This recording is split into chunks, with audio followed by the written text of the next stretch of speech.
Bapak, Ibu, saudara-saudaraku, dan anak-anak, selamat berjumpa lagi dan salam sejahtera dalam Tuhan Yesus Kristus. Hari ini kita akan merenungkan firman Tuhan kembali, dan dasar firman Tuhan diambil dari Injil Matius pasal 20 ayat 17 sampai ayat 27. Mari bersama-sama kita berdoa terlebih dahulu untuk menerima firman Tuhan. Ya Bapa, kami bersyukur karena Engkaulah pemimpin kehidupan kami. Engkaulah yang menetapkan langkah kami. Kiranya kami selalu menempatkan Engkau menjadi yang terutama dalam kehidupan kami.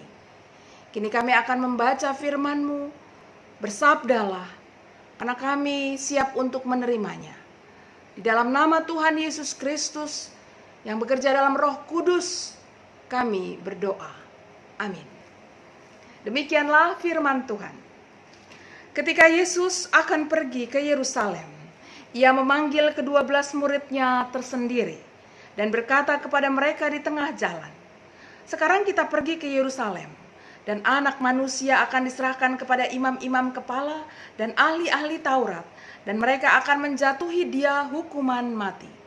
Dan mereka akan menyerahkan Dia kepada bangsa-bangsa yang tidak mengenal Allah, supaya Ia diolok-olokkan, disesah, dan disalibkan.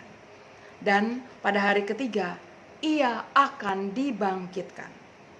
Maka datanglah ibu anak-anak Zebedeus serta anak-anaknya itu kepada Yesus, lalu sujud di hadapannya untuk meminta sesuatu kepadanya.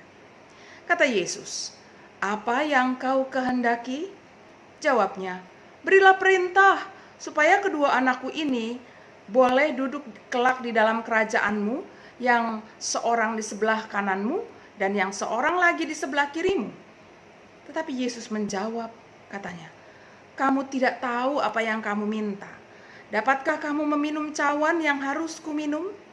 Kata mereka kepadanya, "Kami dapat." Yesus berkata kepada mereka, "Cawanku memang akan kamu minum.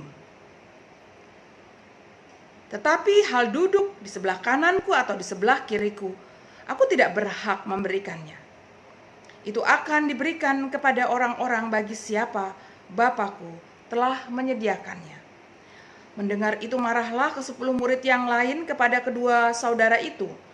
Tetapi Yesus memanggil mereka lalu berkata, "Kamu tahu bahwa pemerintah-pemerintah bangsa-bangsa memerintah rakyatnya dengan tangan besi, dan pembesar-pembesar menjalankan kuasanya dengan keras atas mereka.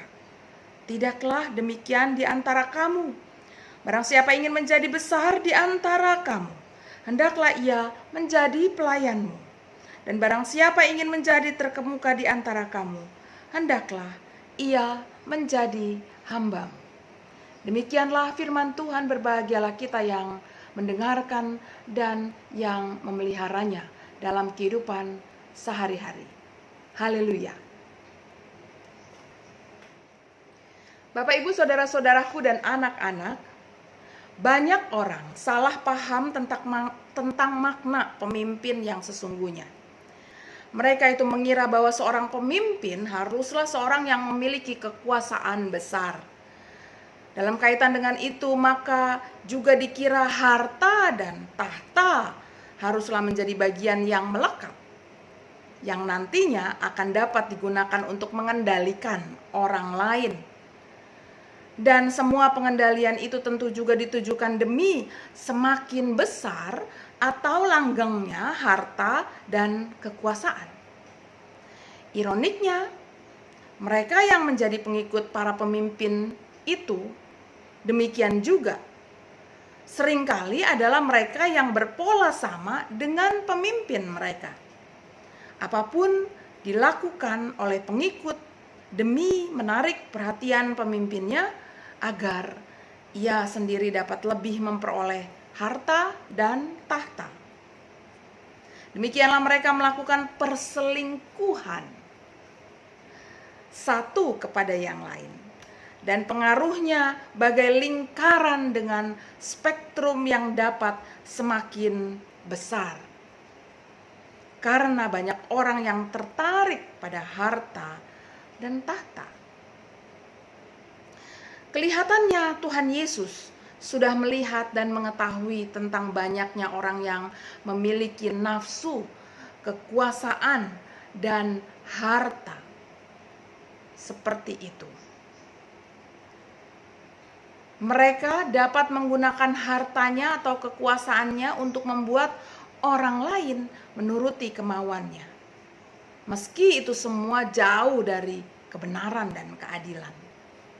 Mereka ini adalah orang-orang yang suka mencari dan membesar-besarkan kelemahan orang lain.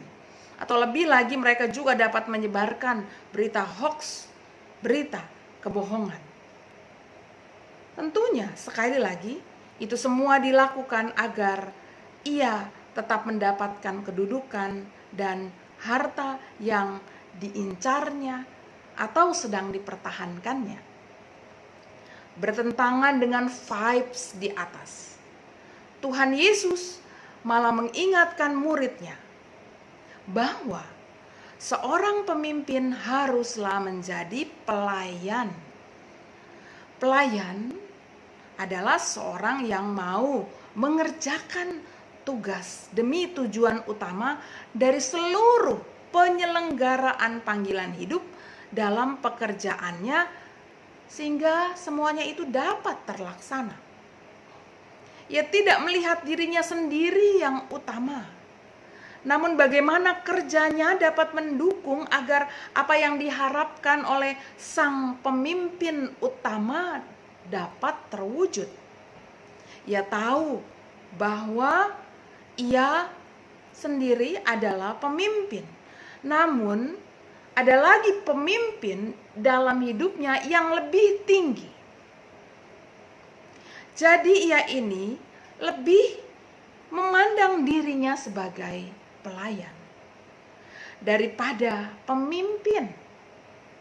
Oleh karena itulah, walaupun ia adalah seorang pemimpin, ia utamanya mesti memiliki kemauan untuk mendukung dan mendorong perbaikan ataupun perubahan sekitarnya tanpa henti.